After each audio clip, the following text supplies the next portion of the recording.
Hello, welcome to Access. I'm Rob, joining us is Hollie. Hello everyone. It's the Friday feature, not Friday feature, because we're at Gamescom. Friday feature. This time we're going to be listing 5 games. You've just ruined everything, haven't you? Have like, I? not only is it like not a proper Friday feature, but you've also got 5 instead of 7.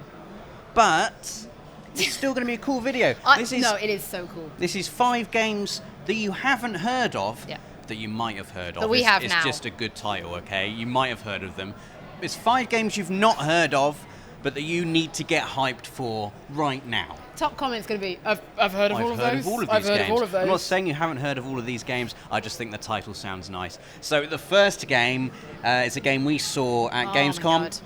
We've got a video of it on the channel right now. Like, it's already live. Go and see it if you want the full lowdown on Biomutant. Oh my god. Hollie, what can you say about Biomutant? So first of all, sometimes me and Rob, we always tend to work together at shows, don't we? It always tends to be me and you. And we got this appointment and we were just like, don't really know what to expect. We come in the room and it's like, okay, it's just the 2 of us. And then the man starts talking like, this does sound like it's got a lot of promise. And then they showed the gameplay demo and we were just like... I liked it when he showed the CG trailer and I was like, the CG trailer looks nice, doesn't it? The CG trailer looks nice. Wait till the game starts. The game will look rubbish. Game starts. The game doesn't look rubbish. It looks great. And then the main character comes out. I thought, that's a cool main character. It's a big open world game though, so the combat will be rubbish. Combat starts. The combat's amazing. I was like, so the world must be small and tiny and rubbish. And then you get a sizzle reel of the world and it's big and massive and beautiful. And it's got forests and it's got deserts and it's got snowy bits. Honestly, like...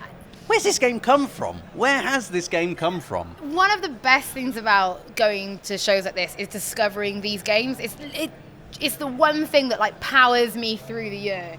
It's like that moment Just when... that. Just that. It's like when you've been gaming as long as like so many of us have, even people watching, that moment where you find something and it just excites you. And it's just all that passion you have for gaming. The older you get, the rarer those moments are. Well, that's because we're just dead inside, Yes. Rob. Between the 2 of us, we're dead inside. But Biomutant has given us a little spark of life. I'm a zombie now, but a a little happy spark zombie. of life. Because it just looks beautiful. Like the character customization is cool. You can change the color of your fur to like purple if you want. The combat I thought it looked like Devil May Cry. You've got twin pistols, but you don't use them like you would in a third-person cover shooter. You use them like in the middle of your amazing martial art combos. That's so good. It's like swords and kung fu and guns and a big open world where you're fighting monsters that are coming out of oil that's seeping through the earth. It was just... It was great. So cool. I remember just looking at you afterwards, and we've done it a few times now. We just sort of have this look, and we're like, yeah, that's the one. Yeah, that's the one. This game, good. We'll make a Friday feature just so that we can. Game, yes. Game good. Let's make video. How many things can we say about this? And I get my notepad out, and I'm like, Rob, I've got 4 pages, mate. And then we make a video on it. Biomutant is really cool. So yeah, we check the video out that we have on the channel. We go more in depth about Biomutant. But moving on, the second game on our list, looking down there at the games on our list, Crossing Souls. You've already got 5 to remember. You've already done 4. Crossing Souls. Oh my god. Now this is a Devolver game. Hollie, give us the lowdown on Crossing Souls. Okay, first of all, this is a Nathan special. So sometimes Nathan makes appointments for us. It's actually the second Nathan special on this list. Yes. And Nathan made the appointment for us. Again, we were just turning up and you're like, cool, let's see what we've got. And they start playing. And we looked at each other and we're like, yes. This game good. This game good, make video. And basically it is that beautiful pixel art style. It's like 80s pop culture, Saturday morning cartoons meets Stranger Things, meets The Goonies. And it's all good things that happen in games. Are in this game. So you've got like a retro, like 8-bit art style. Yeah, but it's like that next and it level. looks beautiful. The art direction is really beautiful. They've captured the look of like the 80s. There's like a little, for contractual reasons, I can't name the video game thing that was in the room, but it was a thing from the 80s that you probably owned. It was cool and it made me think, and the cutscenes in it looked like a Saturday morning cartoon that you would watch when you were a kid. They were drawn, and like the one guy does everything. And it looks amazing. If you grew up in the 80s or the 90s and watched those kind of Saturday morning cartoons, if you're a fan of the Goonies, or more recently, if you liked Stranger Things, that kind of thing. You've got 5 friends. Yeah. kids each have their own unique methods of combat and traversal. Loved it. So you kind of puzzle your way through the world you can switch between control of any of these 5 characters on the fly as you go. Little hilarious nod to Final Fantasy VII, where they all kind of went inside the main person. He just goes, "That was weird." It just made me laugh But right because out like loud. you were obviously playing, and like your face was like completely on the TV, and then you just did that Rob like ha ha laugh.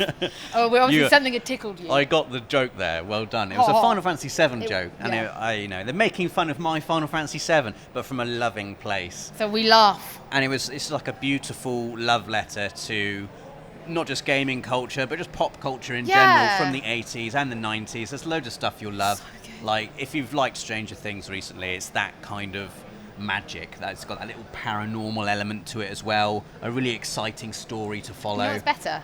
We've got capture of it, and there will be a video. So you can actually, it's not up right now when this video goes up, but you'll be able to see it. And if you come back and look for any video we've harked about, Crossing Souls, like it's just, I genuinely can't wait for it. It was awesome.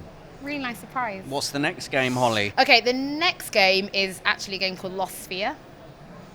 Which is actually We're actually this. in their room. They've let us borrow their room for the If Friday you're wondering feature. why the background looks so nice, it's because we're sitting in front of a piece of artwork from Lost Sphear. Right. It's Tokyo JRPG Factory. Tokyo RPG Factory. Yeah. It is a division from Square Enix that, as things like Final Fantasy have changed and matured, and now it's like there's no longer turn-based combat.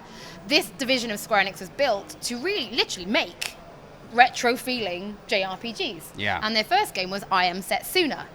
This is their next game. Yes. And you should be excited for that. They have learnt many things from I Am Setsuna, they said. One of which was there were no inns in I Am Setsuna, and everyone was mad about it. Now there are loads of inns. Because everyone loves a good inn. I like to do a bit of grinding, get to the next town, rest at the inn, get the nice music. That means I haven't got to use my potions when I'm out in the field, which is super important because I can stockpile them. Because I don't like, in any JRPG, all potions must be divisible by 5 or max, which is 99. I agree. Yeah, 99. I can't have, like, 17 potions. No. Obviously, yeah. You've got 17 potions. I always go to the next one. I'll buy 3 or 13 or 23. Yeah, no, I can't have. Same here. Oh, I'm glad. I mean, this is why Nathan and Dave always make sure that we do videos together at shows. Because we're weird and we like the weird.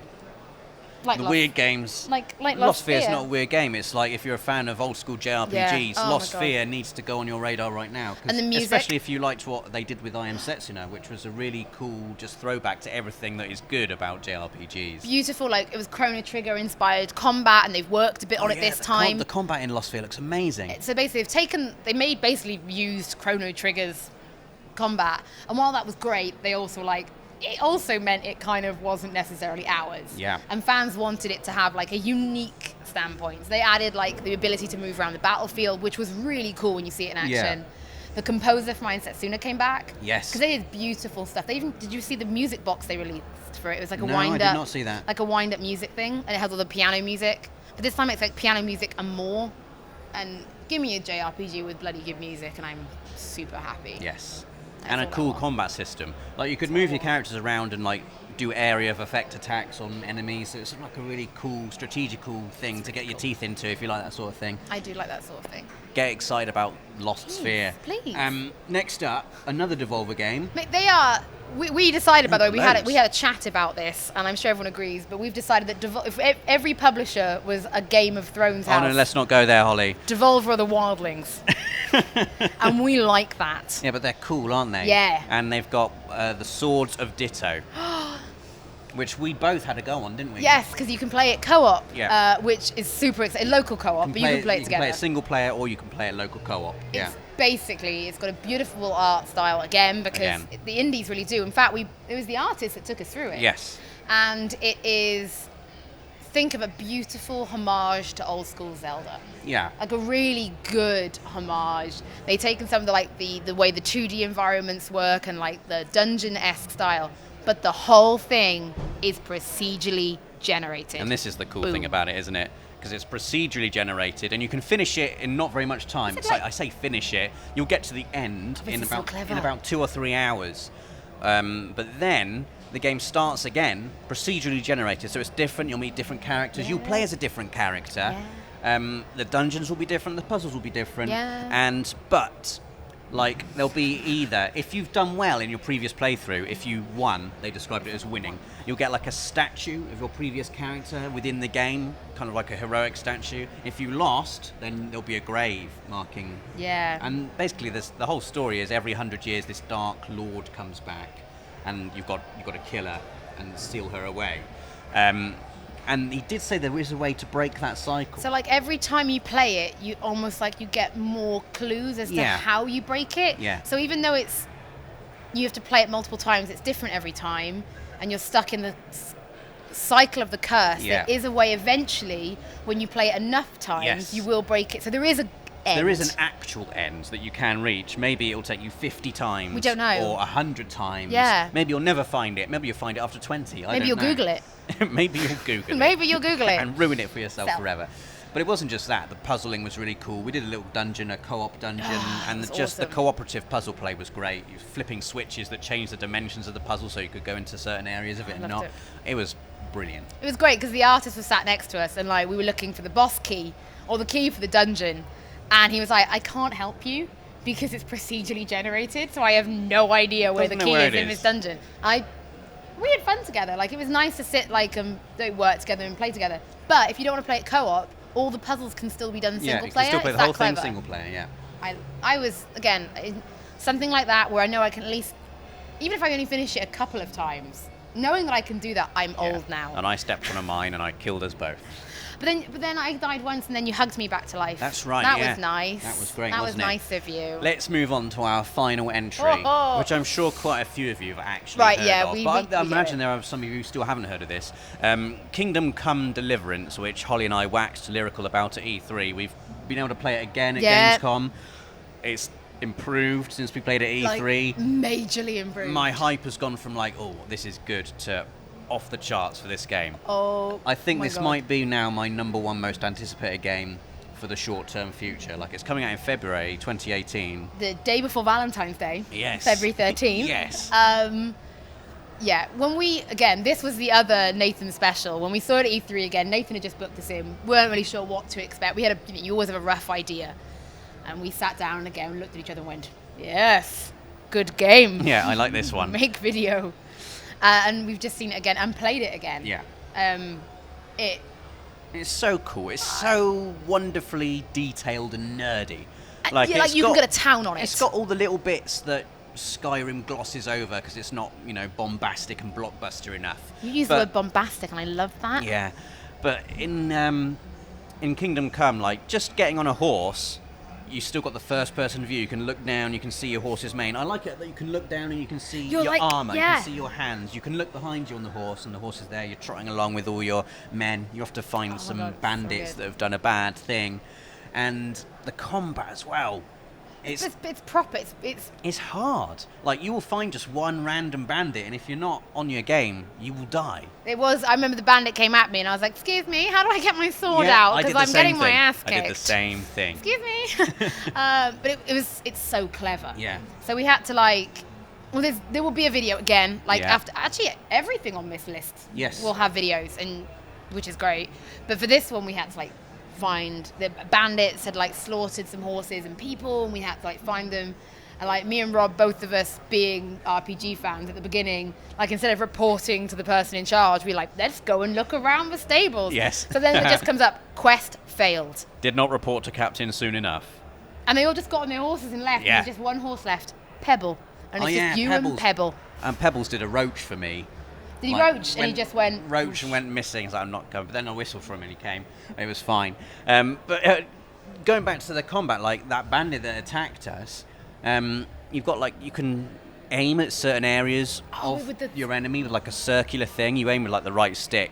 And you can block. And if you manage to do a successful block, that gives you a good window of attack. You can, attack their shoulder blades. And it's R1 for a thrust forward, whereas R2 for a swipe across. And that is really cool. It's not heavy and light. No. It's a stab forward. So if you manage to get a stab in the shoulder blade, that will cripple that arm, and he's like, oh, I can't use my arm, and it'll stun him for a bit, allowing you to go in and finish him off. So cool. But if you do it wrong, and you've got to watch your stamina as well. If you run out of stamina, you ain't swinging your sword. You're in so much trouble if you run out of stamina. You're done. It was because it's got like a star with 5 points. Yeah. And depending on where you're looking at the time, the star changes colour. So then when you attack, that's what you're attacking. So if you want to go for the head, you need to make sure it sounds daft, but you need to be looking at it. Obviously, with some games, you just hack and slash, don't you? Yes. Maybe you'll hit the arm. Yeah. It wants you to be specific, and that's the level of detail that Kingdom Come. Yeah. In everything it does, like medieval. If you're a medieval history nut, play it just for that alone. Oh yeah. Like just play it to enjoy the medieval history. If you don't know anything about it, it's not a fantasy. I said it. It's a role-playing game set in medieval Europe, and it wants to be as realistic as possible. Yes. There's no magic. There's no dragons. Any of that nonsense. That dragon nonsense. It's a muddy, wet, miserable-looking European setting, which also looks beautiful because that kind of thing does look beautiful. The mud looks amazing, green and lush. And it's a nasty world. It's a nasty place to exist. It's very real. I'm glad I've got a sword. I want to talk loads more about it, but we've got another video specifically about Kingdom Come Deliverance coming up. So we'll shut up about it now. I like it when we get to do these videos. And it is literally 2 or 3 times a year when we make these Friday features together. And if anyone's watched our Dragon Ball video, you've learned that when we go off on one, we'll just randomly... Yeah, so sorry about that. But those are 5 games you've not heard of, that you might have heard of, that you've not heard of, that you should be hyped about. Don't need to tell us if you have heard of. You need to be hyped about these games if you're not already. These are 5 games that have really, really excited us at Gamescom, and that we can't wait to play. So please do be excited and subscribe.